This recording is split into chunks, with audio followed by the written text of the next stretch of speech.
All right, welcome back to another episode of You Skipped That. I'm Alex Grace. And I'm Dan Clark. And as usual, we're two friends who have watched a lot of movies.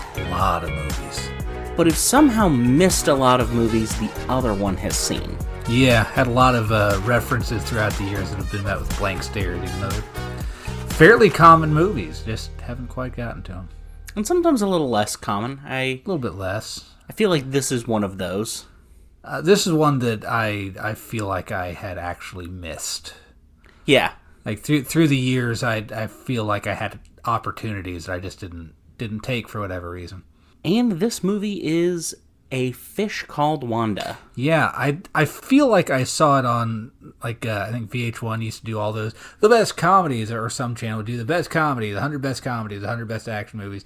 And I know this came up on one of those, comedy, presumably, and I just have never watched it. Yes, absolutely. Written and starring John Cleese. In an odd role for him. Definitely. You don't usually see him playing the straight man. True. He's a fairly serious character. He's the one that funny things are happening to, not the one making funny things happen. Exactly. Yeah. I liked it. I liked it a lot. I'm a big fan. I certainly hope so.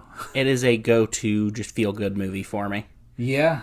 I don't know about feel good for me, but it's funny. It's exactly. It's got several good laughs out of it. Well, and I mean, you're down. You need a good laugh. Yeah. Make me feel good, not the story feels good. Right. Right. That would be weird to say about a movie which involves the murder of not one, not two, but 3 dogs. In separate instances. Under very different circumstances. Yeah, that was I kept forgetting that Michael Palin was in the movie. Yes, because he'll disappear for long stretches and then suddenly come back. He was in there a lot at the beginning and quite a bit at the end, but in the middle there, it would just cut away from him for, let's see what's going on with Kevin Kline and Jamie Lee Curtis and John Cleese. I don't know why I forgot his name. Right out of the gate. Amazing cast. Incredible cast. Two Monty Python members. Yep. Jamie Lee Curtis at the peak of her early popularity. Yeah, I feel like this had to have been about the same time as Trading Places. Right. Yeah. Yeah, right in that 80s.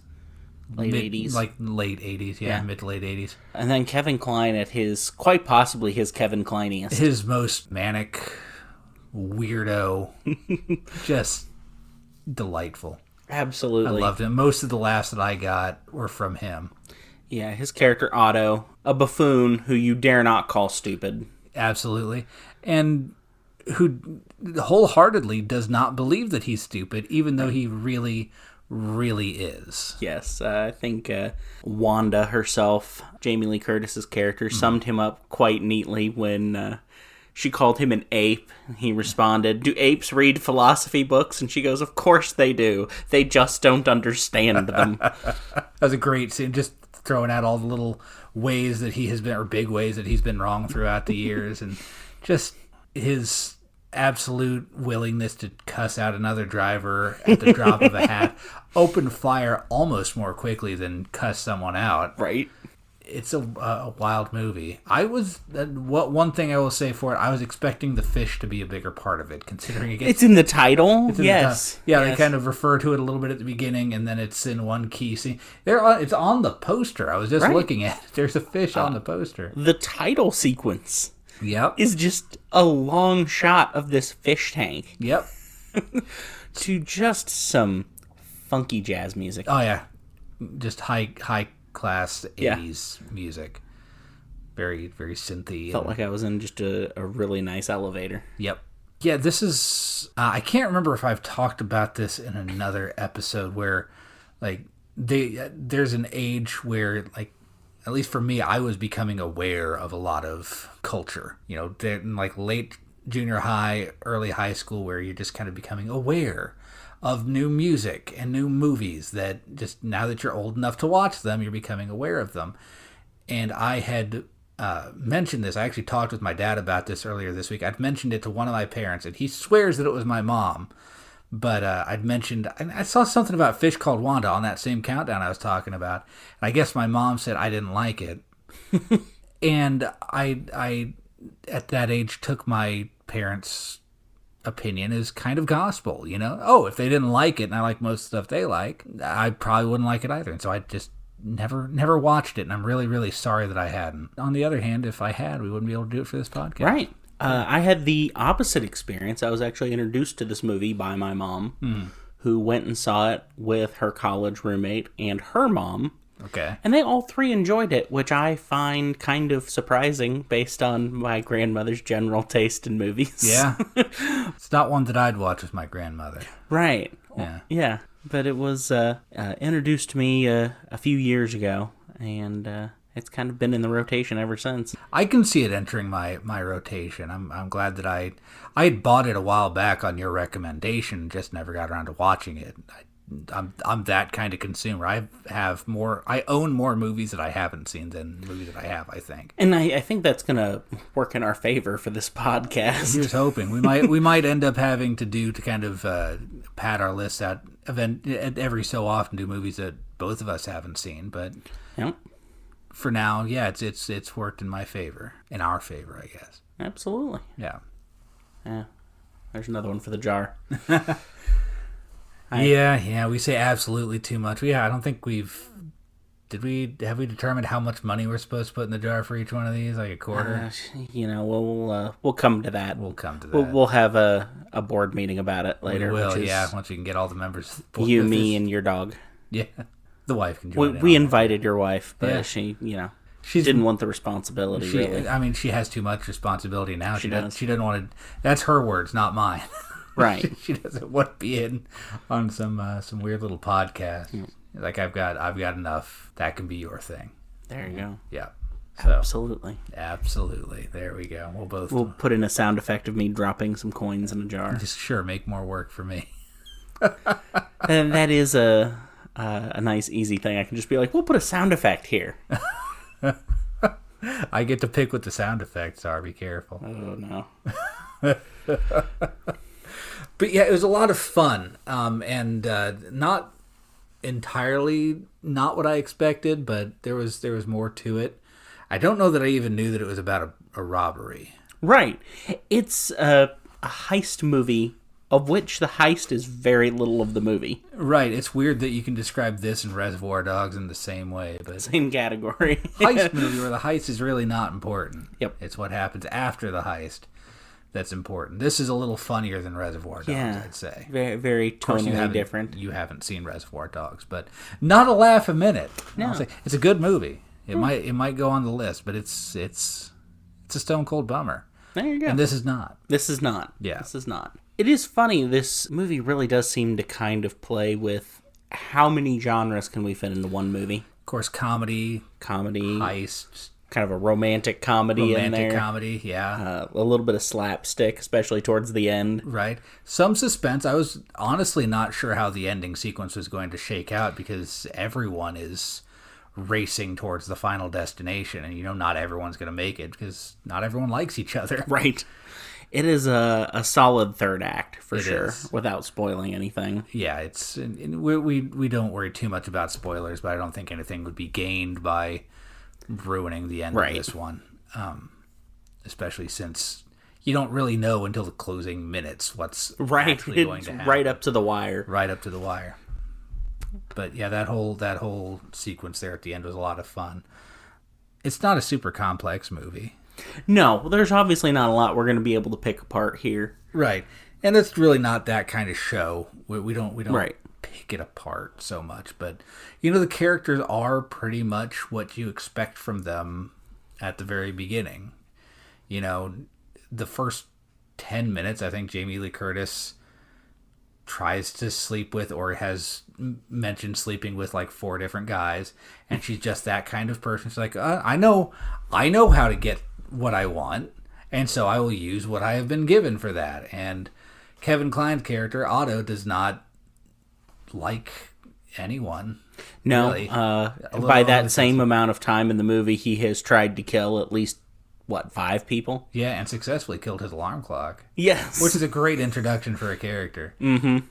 Shooting an alarm clock and starting to read Nietzsche. Yeah, it tells you everything you need to know. Yeah. Except that he doesn't fully, I guess, him shooting. I don't know much about Nietzsche. I don't either. Right. But that'll be for our You Skip That Philosophy edition. oh, jeez. I think we're getting into too much homework for me there. But also Michael Palin's character, Ken. Yes. His introduction just he loves animals. He loves animals. Yep. He loves animals, and then as you get to the character, he has a debilitating stutter, which comes up in the funniest ways throughout the movie. Yeah. Without being mean, ever. It's just sort of it's a blockage to plot at times. The times that anyone is mean about it, it's Otto. It's Otto. And he's mean to everyone. Yeah. You're not clear supposed to like him. Yeah. In fact, most people are very kind. I mean, there's that very funny scene of him with John Cleese where he's just being so patient with them. Like, no, it's okay. Just get it out. Nothing but time. Nothing but time. Though I was through the whole scene going like, why doesn't he just have him write it down? There has to be something to write it. It's the 80s, okay? It's not like it's not like today. Paper is, not necessarily plentiful. Just write it down, which is what ends up being the solution, yeah. A real fun movie. I can see watching this one again. You said the other one was not, Reservoir Dogs was not a laugh a minute. This kind of is through the second 2/3 of the movie, really. Right. The first third spends a lot of time developing what's going on, and there are a couple of good laughs, but once you get into the actual goings-on... it gets real ridiculous real fast. Yes. There's the one character, George... Yes. Who is not in most of the movie, and through the first part of it, he's not super funny. Right. So I was kind of happy when he's the one that gets, sidelined for most of the movie. He serves his purpose well. It's nothing against the actor. It's just the character's not written to be funny because you're not supposed to miss him through most of the movie. Yeah, the other three main characters are all, four, I guess, including John Cleese, are all very funny as they try to figure out what's going on and who's got to do what, and just having Kevin Kline lurking in the background of all those scenes. I got so many laughs of just a scene where, and this happens probably 5 times throughout the movie, where there's a scene going on in the foreground, and out of nowhere you just see Kevin Kline's head pop into a window looking furious. Yeah, for those of you who haven't seen the movie, it's Jamie Lee Curtis and Kevin Kline's character. They claim to be brother and sister for, throwing people off the scent, but are, I hesitate to say romantically involved, but they are involved. And she has to seduce another character, John Cleese's character, and he's not having it. Yes. And the lines that he draws, like, okay, you can do this, but... You can't do this. Yeah. The baseball hand signs at one point is quite hilarious. Yeah. But one of my favorite parts of this movie, and it's a little dark to call this one of my favorite parts, but it calls back to Palin and Cleese's Monty Python history, is the running gag with the dogs and the old lady. It has a certain sketch quality to it, comedy. It could easily have been a Monty Python sketch. And it is dark, but just the way that not only is he killing these dogs, he's doing probably permanent damage to himself. Like, yes, that eye is never going to be the same. Every time you see him, he's collected a new injury. Scars, or scratches anyways, that will become scars. Eye patch, the bandage around his head. Yep. Just as he's trying to kill an old woman. Yeah. That's all he wants to do. Eliminate the one witness. Yep. Yeah, there's a reason for it. He's not just like, I'm going to get that. Yeah. I mean, yeah, he's definitely not a mwahaha kind of character. He's the nicest person in the movie. He attends the funerals of all of the dogs. All three. I don't know if we ever see the third dog we never see. That's right, we don't see the third funeral. It probably does, though. Probably does, though. Yeah, the stutter. I was worried early on that it would get annoying or forced, and I'm not positive that Michael Palin didn't have a stutter at some point in his life, because it's natural. From my limited experience with people with stutters, it sounds pretty natural. Right. But it's funny. Yeah. They play it in a fun way that, like you said, is not offensive, I don't think. I mean, I didn't find it terribly so, but I don't have a stutter. So yeah. I can't really speak to it. I've never heard of anyone having a problem with the movie, but It's very 80s, very wacky, lots of fun. And I don't think we need to stretch this out any longer. I think we've kind of hit all the main points about A Fish Called Wanda. Yeah, I kind of feel bad. Seems like my episodes always go longer, and then you're like, hey, here's a little funny movie that we can... Yeah. I've got some deeper ones, don't worry. We'll get there. We'll get there. We're still learning stuff. Yeah. But yeah, it was. I'm really glad that I got to watch this. I imagine there's some quotes that I'll probably work into my everyday. One that I can't say that gets repeated a lot because we try not to swear on right? this. Yeah. But yeah. Which, if you knew either of us in real life, would baffle you. We want to make it family friendly. We want to make it something that you can share with people. So we're doing our best not to do that, and it's, gosh darn it, it's a struggle sometimes. I mean, gee whiz. Jiminy Jillikers. Yeah. Golly geez. Yeah. Yeah, I would recommend the movie. I mean, as long as you're not bothered by cartoonish violence, yes, really. Cartoonish violence, and honestly seeing a lot more of John Cleese than I ever really wanted to. Yeah. That was the one scene where he was not the straight man. He was the one being funny in that scene. And yeah, way more than I ever thought I'd see of him. You don't see everything, but you come see close. Enough. You come close. And so does that poor family. That family sees everything. Yeah.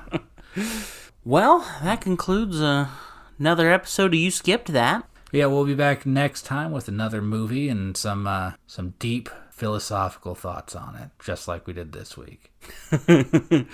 Fun fact, Aristotle was not from Belgium. You don't say. All right, guys, we'll see you later. Bye-bye.